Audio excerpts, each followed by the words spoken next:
And it really is doing a disservice in Latin America to bring up the legalization of marijuana. It's a bad thing.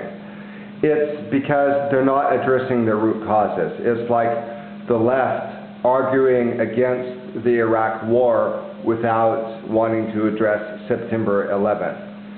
So those that are advocating for the legalization of marijuana are going about it in a way that's turning people off, because they're not talking about hemp and the reason for the world prohibition of marijuana in the first place, getting rid of hemp. So any conversation in the National Assemblies about pot is going to be skewed.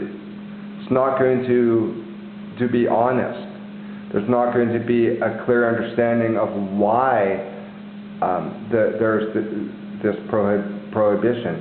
If we can talk about hemp, and if we can, hemp is so much more useful because it's not just something that people smoke, although George Washington and Thomas Jefferson and many of the founding fathers talked about smoking hemp. You can smoke it if you want. It's not going to get you high. But also, when you consider the new medical discoveries in other forms of the plant that have been grafted by gardeners, like CBDs, which are also non-psychoactive, but they have great anti-inflammatory properties, which they give to children in the United States. They'll give marijuana to children, but it's this non-psychoactive version that helps with things like epilepsy.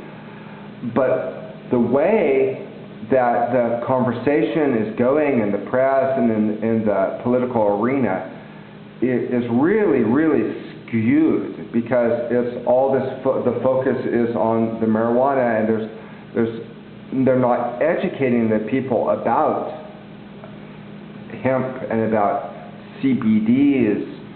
And so people are confused and they can't make up their minds. As a marketing strategy, if you wanted to legalize marijuana, talking about CBD and hemp would be the way to go about it.